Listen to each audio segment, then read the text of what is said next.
कोई चाहता है कि आखिरी दर्शन किए जाएं। मेरा क्या है, मैंने तो लेकर मैंने जो जिंदगी में भोगा वो मैंने गाया, वो मैंने लिख के दे दिया। 2 लाइन अगर आप नहीं, इस टाइम नहीं सुना पाऊंगा।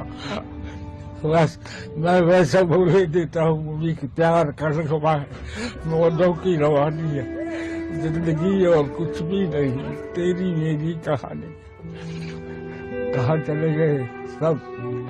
लक्ष्मीकांत जी चले गए, प्यारे भाई हैं, उनसे लगभग रोजाना बात होती है, लगभग। मैं क्या बताऊं, आज जो है लता दीदी, भगवान उनकी आत्मा को शांति दे, मैं यही कह सकता। मैं तो ये कहने लायक भी नहीं हूँ, इतनी महान। संतोष आनंद जी को आपने सुना, अपनी बात कहते हुए भावुक भी हो गए। एक प्यार का नगमा है, उन्होंने लिखा था और लता जी ने उसे अपना सुर दिया था, और आज भी हर पीढ़ी के लोग उस गाने को गाते हैं, गुनगुनाते हैं। संतोष आनंद जी इस वक्त जुड़ गए हमारे साथ, उनसे बात कर लेते हैं। संतोष जी, दुख की घड़ी है, बोलना कई बार बहुत ज्यादा मुश्किल भी हो जाता है। आपने जो अपनी प्रतिक्रिया दी वो भी हमने सुनी, आप बहुत ज्यादा भावुक हो गए। आप अपने साथ का कोई अनुभव साझा करना चाहेंगे दर्शकों के साथ? उधर से स्टूडियो से क्वेश्चन पूछेंगी मैम आप। ये बोल रही है। वो आपसे ही बात करें। संतोष जी, अभी आ रही है आवाज क्लियर आपको?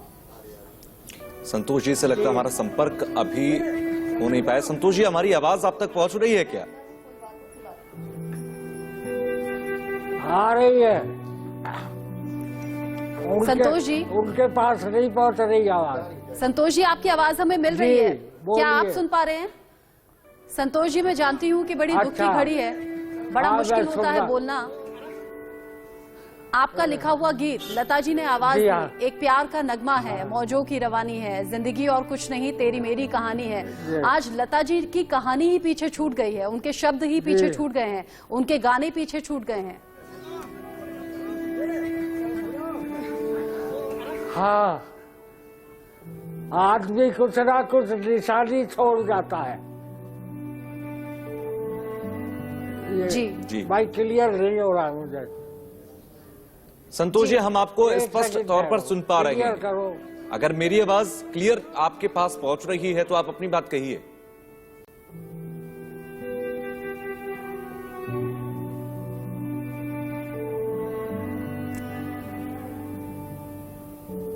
समझ सकते हैं संतोष जी, अभी आप भावुक भी हैं, और ये उम्र का ऐसा पड़ाव है जब अपने साथी, अपने साथ में काम करने वाले लोग यूं एक एक करके छोड़कर जाने लगते हैं तो कई बार हौसला टूटता भी है, कई बार हौसला डगमगाता भी है। और आप कहते कहते भावुक भी हो गए, हमने सुना। आपने ये भी कहा कि मैं क्या कहूँ, मुझे समझ में नहीं आ रहा।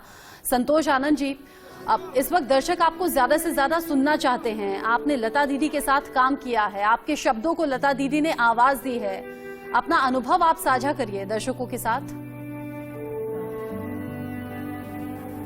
भाई मैं क्या करूं, मुझे तो बेहद उनका सम्मान मिला है यार। ये आवाजें आ रही है, मैं समझ नहीं पा रहा। रुक। संतोष जी, आप बस बोलिए, आपको लोग सुनना चाहते हैं, आप बस बोलिए, आपकी आवाज बिल्कुल ठीक मिल रही है। लेकिन ये इतनी आवाजें क्यों आ रही है, मैं बोल नहीं पाऊंगा।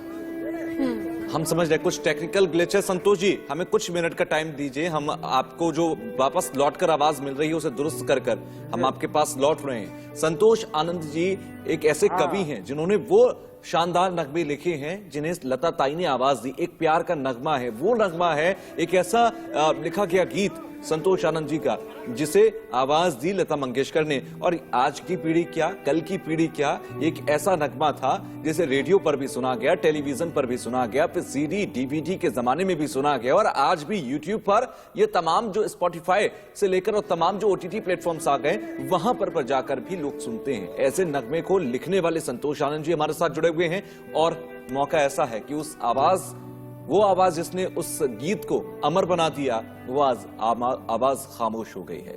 क्योंकि चूंकि संतोष आनंद जी की उम्र का भी तकाजा है और इस उम्र में हेल्थ भी कई बार साथ नहीं देती है तुषार, तो हमारी आवाज उन्हें प्रॉपर सही तरीके से पहुंच नहीं रही है। कई बार शब्दों को भाव देना भी मुश्किल हो जाता है। संतोष जी, आपकी आवाज बिल्कुल ठीक तरीके से हमें मिल रही है। लता जी के साथ के कुछ अनुभव अगर आप साझा करना चाहें तो।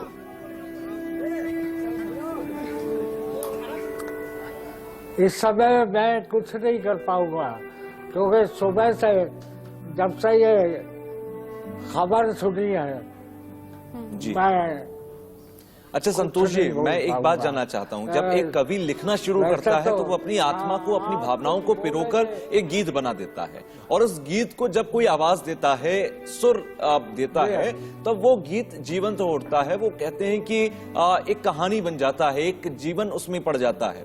आपने जितने भी नगमे लिखे और उनको जो आवाज लता मंगेशकर ने दी, आप कैसा महसूस करते थे जब लता ताई उस गाने को गा दिया करती थी? मैं तभी संतुष्ट होता था। मैंने जो कुछ भी लिखा, जो मैंने जीवन में भोगा, जी, उसका अनुवाद है मेरे गीत। और मैं हमेशा यही ध्यान रखता था कि इसे लता जी गाए। वो कैसे गाती थी, क्या करती थी, कोमा लैस ये, फिर मैं उस तरह से शब्दों को रखने की कोशिश करता था। मेरा मन होता था इसे लता जी गाए।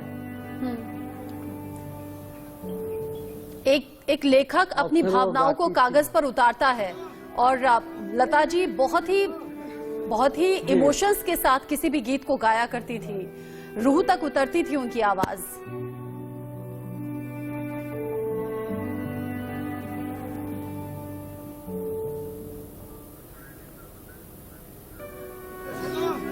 हम संतोष आनंद जी के पास एक बार फिर से चलेंगे। हमारे सहयोगी नवीन भी वहां पर मौजूद हैं, उनके जरिए बातचीत करने की कोशिश करेंगे।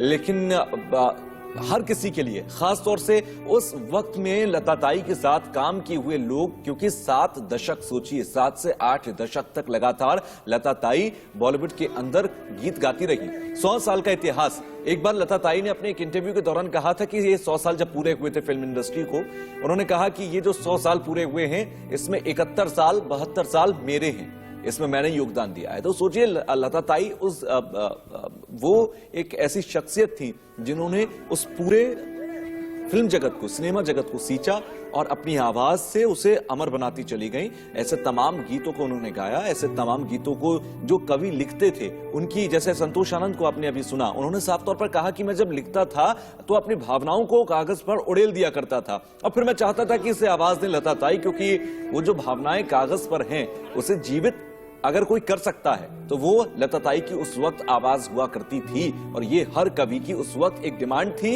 एक सोच थी कि मेरे इस गीत को, इस बोल को वो बस पढ़ दें या फिर गा दें। हम दशकों का जिक्र कर रहे हैं तुषार, आप और हम तो पैदा भी नहीं हुए थे। ये वो जमाना था जो आज हम देखते हैं फिल्माए गए गीतों को, नूतन के, मीना कुमारी के, शर्मिला टैगोर, मुमताज का वो जमाना था जब लता मंगेशकर की आवाज जैसे जादू बिखेर देती थी पर्दे पर। फिर उसके बाद का एक दौर आया जब श्रीदेवी, जयप्रदा, हेमा मालिनी, इन अभिनेत्रियों पर ये गीत फिल्माए गए। फिर एक दूसरी एक सदी जैसा दिखाई देता है जब ऐश्वर्या राय, माधुरी दीक्षित जैसे साथी करिश्मा कपूर, ऐसी आजकल की दौर की जो अभिनेत्रियां हैं उन पर जब फिल्म में गीत फिल्माए जाते थे और लता मंगेशकर की आवाज होती थी। मतलब जिस भी जनरेशन को हम देख लें, लता मंगेशकर की आवाज दिखाई देती है, सुनाई देती है और रूह तक उतरती है। हमने उन्हें बहुत चुलबुले अंदाज में बबली गाने गाते हुए भी देखा है, तो हमने उन्हें उन्हीं की आवाज के जरिए लोगों की आंखें नम करते हुए भी देखा है। चाहे वो मेल हो या फीमेल हो, पुरुष हो या महिला हो, गला रुंध जाया करता है, सीना भारी हो जाता है। जिन इमोशंस को वो अपनी आवाज के जरिए भर देती थी गीतों में, वो गीत आज भी रोंगटे खड़े कर देते हैं। और यूं ही नहीं कहते कि वो नाइटिंगेल ऑफ इंडिया हैं, यूं ही नहीं कहते कि वो स्वर कोकिला हैं, यूं ही नहीं कहते कि वो क्वीन ऑफ मेलोडीज हैं।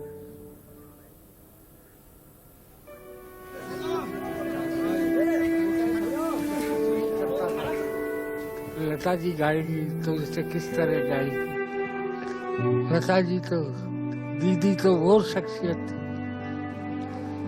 नए गायकों के साथ जब गाती थी तो वही वो दिखाई देती थी, मतलब किसी की कमी उजागर नहीं होती थी, गीत में कहीं कोई कमी नजर नहीं आती। आज वो चली गई है, सुबह से ही मेरे समझ में नहीं आ रहा, मुझसे लोग पूछ रहे हैं मैं क्या बोलूं। एक ऐसा भावनात्मक रिश्ता था, जिंदगी की ना टूटे लड़ी। जब रिकॉर्ड हो रहा था तो उन्होंने मेरी तरफ देख के बोला, राइटिंग इसे कहते हैं, मैं कैसे भूल जाऊंगा, इससे बड़ा सम्मान तो मुझे मिलेगा नहीं, दुनिया का बड़े से बड़ा। लता जी ने पिछले वर्ष उन्होंने मुझे फोन किया, मैं कई वर्षों से जा नहीं पा रहा था बॉम्बे, बहुत कम बोलती थी लेकिन जितना बोलती थी सार्थक बोलती थी। मुझसे बोला कि घर का पता बता दो, मैंने घर का पता बता दिया। 2-3 दिन बाद जो अपने पिताजी के नाम पे मास्टर दीनानाथ मंगेशकर के उस पर पुरस्कार देती थी। संगीत की दुनिया में गीतकार, एक कंपोजर और एक सिंगर का रिश्ता बेहद नजदीकी होता है, क्योंकि एक गीतकार जब लिखता है तो वो अपनी भावनाएं उड़ेल देता है, कंपोजर उसको जीवित करता है और फिर उसको जीवित स्वरूप में बदलने का काम सिंगर का होता है। तो ये संतोष आनंद वो गीतकार थे जिन्होंने शानदार नगमे लिखे और लता ताई वो आवाज थी जिन्होंने उन्हें जीवित कर दिया। हम आगे भी ऐसी तमाम यादें ताजा करते रहेंगे। एक छोटा सा ब्रेक यहां पर लेते हैं।